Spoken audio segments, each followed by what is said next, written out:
Bismillahirrohmanirrohim. Assalamualaikum warahmatullahi wabarakatuh.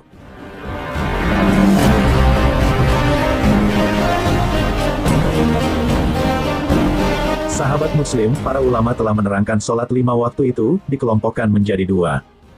Pertama, sholat jahriyah, atau sholat yang bacaannya dikeraskan, dan sholat siriyah, atau sholat yang bacaannya dipelankan. Ketika sholat jahriyah maghrib, isya dan subuh berjamaah, imam dianjurkan mengeraskan bacaannya pada 2 rakaat pertama. Hal ini sesuai yang sering dilakukan Rasulullah SAW ketika sedang mengimami sholat. Al-Baro menuturkan, aku mendengar Nabi SAW membaca, "Watini was zaitun" pada sholat isya dan belum pernah aku mendengar seseorang suaranya atau bacaannya lebih baik dari beliau. Hadis riwayat Bukhari. Amr bin Huraits juga menuturkan bahwa ia mendengar Rasulullah SAW pada sholat subuh membaca Iza si syamsu kuwirat. Hadis riwayat Ad-Darimi. Hadis-hadis ini menunjukkan sholat subuh maghrib dan isya adalah sholat jahriyah, atau yang bacaannya dianjurkan untuk dikeraskan, terutama bagi imam dalam sholat berjamaah. Lalu bolehkah mengeraskan bacaan ini ketika sedang sholat sendirian?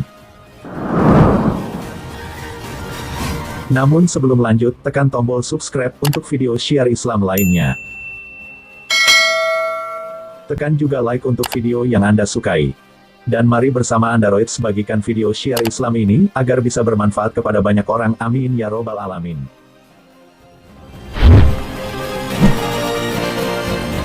Menurut sebagian ulama, apabila seseorang sedang melakukan sholat jahriyah sendirian, dia boleh memilih untuk memelankan bacaannya, atau mengeraskannya, tergantung mana yang lebih mendukung kekhusyuannya. Namun menurut Imam Syafi'i, orang yang sholat jahriyah sendirian, tetap dianjurkan mengeraskan bacaannya sebagaimana imam, tapi jika tidak mengeraskan bacaannya pun, sholatnya tetap sah. Biasanya sebagian masyarakat muslim, bila sedang sholat sendirian, baik sholat jahriyah maupun sholat siriyah, pasti kebanyakan memelankan bacaannya. Jadi bagaimanakah ketika melakukan sholat sendirian, kemudian di tengah bacaan seseorang datang ingin bermakmum? Saat itu apakah harus langsung menjaharkan, atau mengeraskan suara bacaannya? Orang yang awalnya sholat jahriyah sendirian, dan memelankan suaranya, lalu ada yang ingin bermakmum padanya, maka dia disunahkan untuk mengeraskan bacaannya, karena posisinya telah menjadi imam. Jika pada saat itu bacaannya telah sampai di pertengahan surah, maka tidak perlu mengulang surah itu dari awal, cukup meneruskan ayat selanjutnya, dan dibaca dengan keras. Tapi jika tidak mengeraskan bacaannya pun, sholatnya tetap sah, dan makmum tidak perlu merasa ragu. Sebab Nabi SAW hanya menegaskan tentang kewajiban membaca Al-Fatihah saja dalam sholat. Rasulullah SAW bersabda, tidak sah sholat seseorang yang tidak membaca Al-Fatihah. Hadis riwayat Muslim. Akan tetapi beliau tidak memberi batasan apakah bacaan Al-Fatihah ini harus dikeraskan atau dipelankan. Oleh karena itu para ulama fikih menjelaskan mengeraskan dan memelankan bacaan dalam sholat tidaklah wajib, melainkan sifatnya hanya anjuran, dan hukumnya sunnah.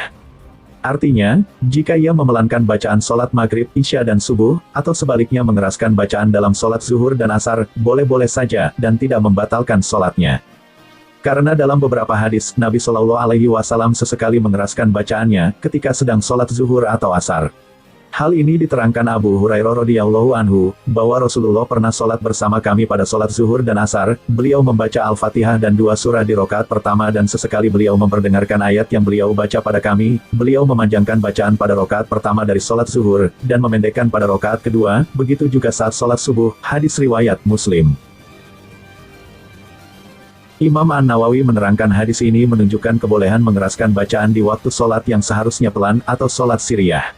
Selain itu juga, hadis ini menjelaskan bahwa bacaan pelan maupun keras bukan syarat sahnya sholat, melainkan hukumnya sunnah.